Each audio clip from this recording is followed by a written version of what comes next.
Europe 1. C'est le grand direct des régions sur Europe 1 avec Thomas Joubert, Anne Cazobon, Guillaume Janton et Olivier Allemand dans la bande. Oui, toute l'équipe en pleine forme ce matin pour vous faire découvrir une des régions du sud-ouest, les Landes, le sud des Landes très précisément.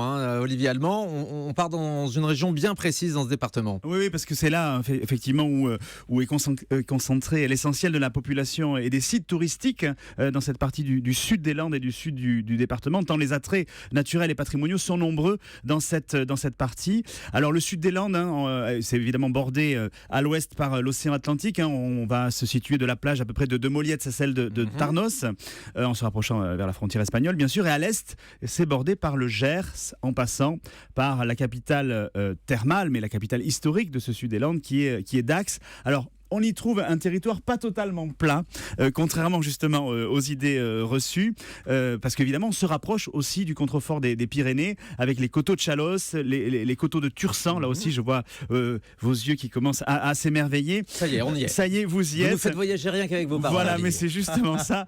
Mais là aussi, ce qui est attachant dans ce pays du sud des Landes, c'est la qualité de vie. Très concrètement, ces pinèdes landaises sont magnifiques, et la convivialité là aussi de ces habitants qui rajoutent à ces humeurs et à ces ambiances et puis le landaises. temps, il fait très très beau en ce moment. Aujourd'hui, on attend des records de chaleur, des pointes de chaleur dans tout le sud-ouest et notamment du côté des Landes. Alors si on s'intéresse à la côte sud landaise, quels sont les coins les plus sympas, on va dire ?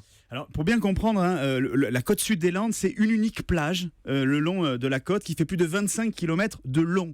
Donc évidemment, une unique plage dit station balnéaire. Et station balnéaire, où on parle d'Hossegor, de Cabreton, de Seignos, de Vieux-Boucau. Évidemment, tout ceci constitue la Mecque pour les surfeurs. C'est le paradis des surfeurs et des golfeurs, parce qu'il y a quand même pas mal aussi de golf dans ce sud-Landes. Évidemment, les plages aujourd'hui sont bordées de pinèdes, un peu bondées sur ce week-end du 15 août. C'est la pleine période. Mais par contre, ce que l'on peut respirer, en tout cas, c'est la quiétude de cette lumière qui est singulière, et c'est surtout cette immensité à perte de vue qui fait là aussi le charme de cette côte sud des Landes. La bonne odeur des pins aussi. Et la bonne odeur des pins avec ces pignes de pins qu'on retrouve là aussi jonchés sur ce sable Attention, fin. ça pique. Attention, ça picote. Il ne faut pas marcher pieds nus, gardez vos tongs. Ça picote. Ou vos sandales en plastique. Vous savez, c'est très joli. Les méduses, les fameuses méduses. C'est très saillant. Je les ai toujours avec moi. Écoutez, voilà, chacun est Je les sexy porte comme il d'ailleurs peut. en ce moment. Oui, non, mais on est un peu 15 août, on est un petit peu comme à la maison aujourd'hui. On est est bien détendu d'accord. aujourd'hui. Alors, mon coup de cœur, en tout cas, sur la côte sud des Landes, c'est l'élégante station d'Hossegor. Je ne sais pas si vous la connaissez, parce c'est une des plus connues. Elle a été longtemps connue pour son aura littéraire, mais surtout, elle est dotée sur l'ensemble de la station d'une unité architecturale, qui était vraiment une unité architecturale on va dire basco-landaise, alors qui est remarquable avec ses pans de bois, ses façades blanches crépies.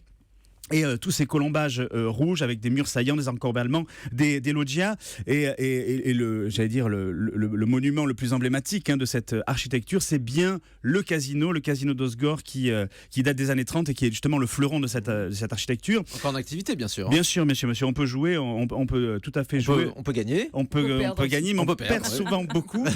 Ça sent le vécu, ça. Oui, ça sent le vécu. Mais il n'empêche que... on a tous les vices, on les zappe pas. De toute façon, à un moment donné...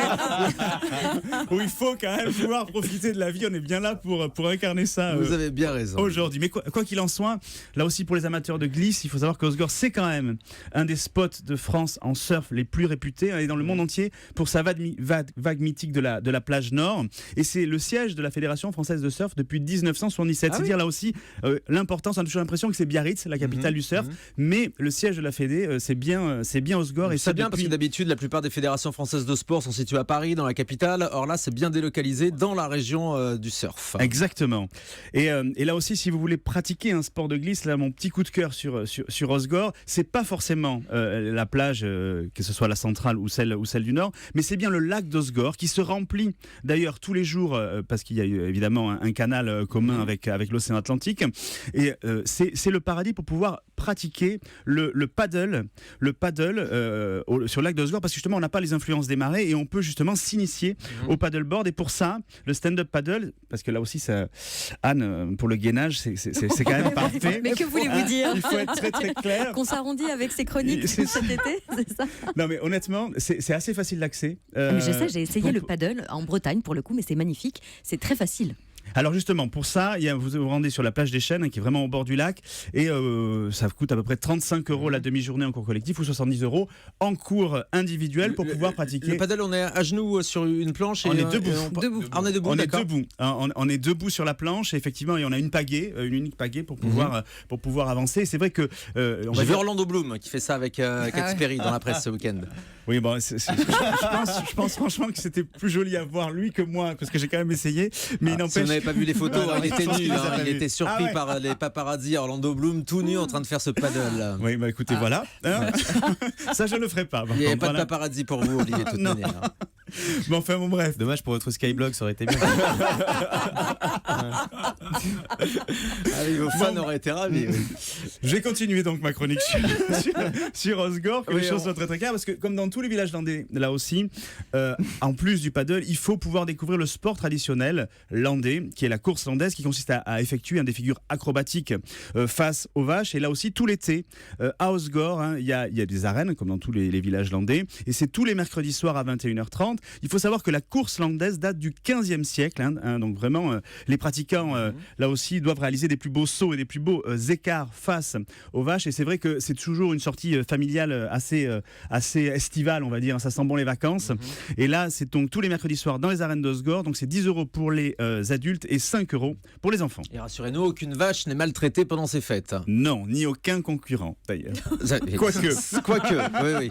Généralement, les concurrents ont moins de chance que la vache. C'est ça. En général, il y a quelques bleus pour ceux qui. C'est les mêmes vaches qu'on trouvait dans Interville. C'est les vachettes. Et ce sont exactement. Alors, en l'occurrence.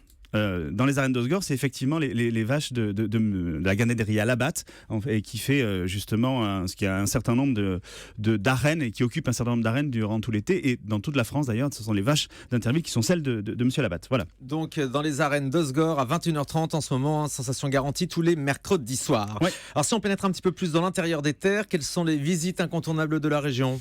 Alors visite incontournable de la région, c'est vrai qu'on ne peut pas passer dans le sud des Landes sans traverser la première cité thermale de France, c'est Dax, c'est la capitale historique de ce Sud-Land. C'est d'ailleurs aujourd'hui le dernier jour de la feria landaise. Alors évidemment, c'est peut-être pas la meilleure journée pour visiter le patrimoine architectural. Ça risque de pas être très calme aujourd'hui. Ça risque de pas être très très calme.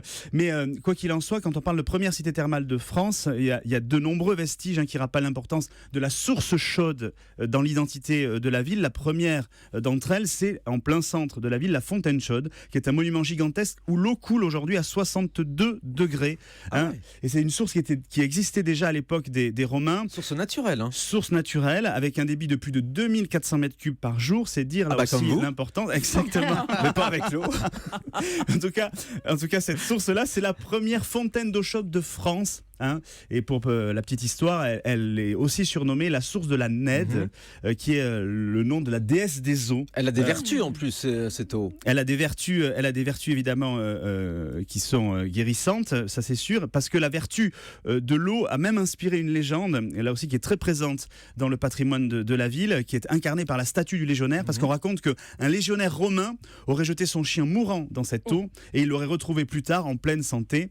Donc là aussi, si vous voulez goûter à ces vertus thermales, il y a évidemment bon nombre là aussi de cures qui peuvent être proposées, ou voire même de bien-être. Je pense au Caliceo à Dax. Et vous pouvez aussi acheter, parce qu'il y a non seulement l'eau qui a des vertus médicinales, mais il y a aussi la boue de Dax, l'urdax, qui a des vertus là aussi bienfaitrices, et on peut l'acheter. Parce qu'ils ont fait des produits dérivés maintenant à l'Office du tourisme avec des vertus apaisantes qui s'appellent le Terdax. Voilà. Et donc on peut prendre des bains de boue. On peut prendre des bains de boue également. Sophie, là aussi, je vous sens intéressée. Combat dans la boue. Les épreuves de Fort Boyard, c'est pour vous. On va vous mettre dans la cellule.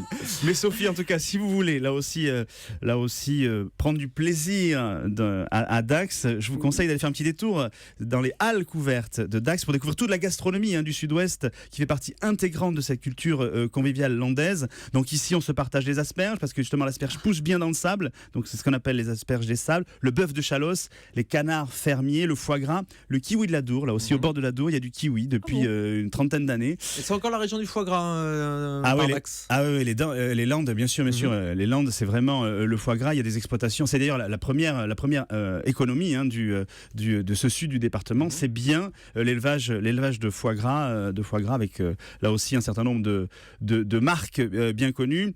Et là aussi, dans les mets landais, l'Armagnac, le vin de Tursan, le floc de Gascogne, bref.